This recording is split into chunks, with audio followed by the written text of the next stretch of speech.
may mga 5 provision ng ating konstitusyon yung na-violate, na patuloy na bina-violate ng paglalagay ng unprogrammed funds sa ating national budget.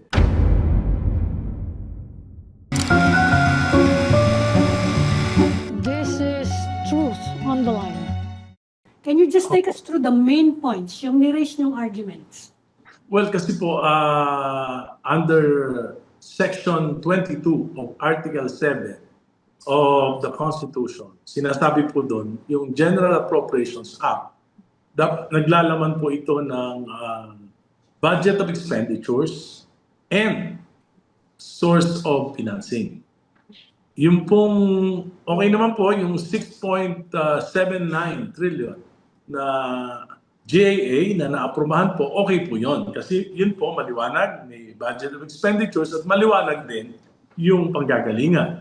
Yung 5.1 trillion po, manggagaling yan mula sa target revenues ng ating bansa for 2026.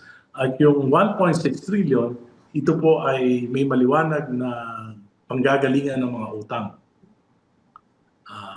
Pagkatapos po, naglagay pa po sinabi ko okay na nga sana compared to the previous years na budget na pinakakurap, ito po mas maayos. Hindi natin masasabi na malinis.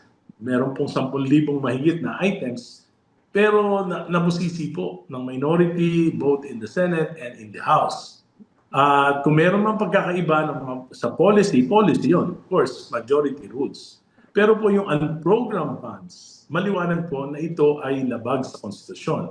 And in our petition for certiorari and prohibition, binabanggit po namin doon na may mga 5 provision ng ating konstitusyon yung na-violate, na patuloy na bina-violate ng paglalagay ng unprogrammed funds sa ating national budget. Yan po yung dahilan. Alam niyo po, nung mga nakaraang panahon, noong 2016, meron pong 67 billion na unprogrammed funds. Pero lumaki po ng lumaki. At noong 2023, nagkaroon po ng 800 billion mahigit na unprogrammed funds. Noong 2024, 700 billion. At noong 2025, 300 plus billion. Ito na po yung simula. Noong nakaraan, di masyadong napapansin, pero ito po yung nagsimula ng 19th Congress, yung pong pinakamalaking pagnanakaw sa kabanang bayan at sa budget process, diyan po nangyari. At isa po sa mga mekanismo ng nakawan na yan ay yung paglalagay ng napakalaking unprogrammed funds. Kaya po, palagay namin, panahon na para tuldukan ito. Nung dati, di siguro pinapansin, pero ito po ay labag sa konstitusyon, kaya kinakailangan na itong desisyonan ng Korte Suprema. At lumalakas ng loob namin dahil sinabi ni Justice Ramon Paul Hernando sa kanyang desisyon tungkol po sa PhilHealth funds, sinabi niya na all forms of unprogrammed funds are unconstitutional. Kaya po yan yung naging basehan namin sa pagpapile. Kasama ko po si Representative Laila De Lima. Congressman, yan nga yung sinasabi ng mga tao. Ang tagal-tagal nang merong unprogrammed appropriations, ilang kongreso na yan. Saka in fact, yun din ang sabi ng Malacanang, matagal na yan saka ginagawa daw nila yan. It's a standby fund. Kapag merong emergency, saka itinatap. Parang medyo hindi yata tama yun, Hindi po. Meron Unprecedented po kasi meron namang mga emergency fund, di ba? Unprecedented sa nakaraang 3 taon. Kaya napansin na namin na nangyari po kasi noon, talagang may negative na epekto sa ating bansa. Ang ginawa po kasi nung 19th Congress, noong 2023, 2024, 2025, tinanggal po nila yung mga mahalagang items sa National Expenditures Program. Pinalitan nila ito ng mga anomalya at mga proyekto tulad ng flood control, GHOST, tulad ng mga yung pong cat's eye, yung nilalagay na sa mga kalsada, pati po yung mga railing, pati po yung mga street lights na highly overpriced, pinalitan po nila yan. Umabot po yung, at ang pinakamatinding pag ginawa nilang pagpapalit, yung pong equity ng gobyerno natin doon sa mga foreign assisted projects 399 billion po yan in 2 years, 2024 and 2025. Tinanggal po yan nila sa National Expenditures Program. Inilagay nila yan sa unprogrammed funds, pinalitan nila ng mga anomalyang proyekto. So, nasayang na po yung pondo na yan, na 399 billion, dahil napunta lang sa mga ghost projects, substandard projects. Ang pinakamasamang epekto po nito, dahil hindi po nabayaran, hindi naman magre-release yung ating foreign counterpart kung wala tayong counterpart. So, na-delay po yung proyekto. Yung dalawang proyekto pa lang, yung Metro Subway, from 2028, sana parang Hong Kong na tayo, nakakasakay na tayo sa 2028 sa subway, madidelay po yan ng 4 years. Sa 2032 na ang target na completion. At yung PNR Elevated Railway, para hindi na hihinto yung tren kung saan-saan mga stoplights. So, ano po yan? Madidelay from 2029 to 2032. Opportunity lost, pero mas mabigat dahil sa delay, meron po tayong babayaran. Commitment, fees, penalties.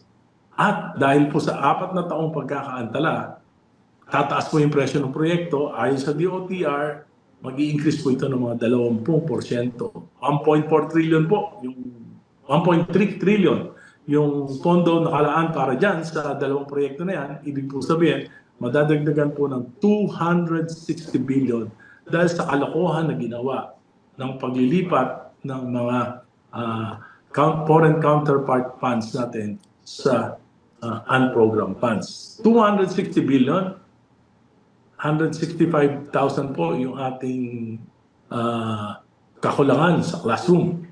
Sana po mapupondohan yun.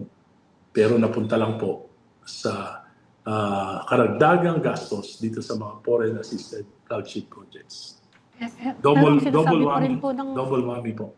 Sinasabi po ng Malacanang that they are confident na ma-uphold naman yung constitutionality. May nabanggit po kayo 5 provision in the Constitution. Yes po, Apart yes from po. that section na binanggit It niya. is, Ano po yung naba-violate na yun? Article 7, Section 22, yun nga po yung binanggit ko tungkol sa budget expenditures and sources of financing.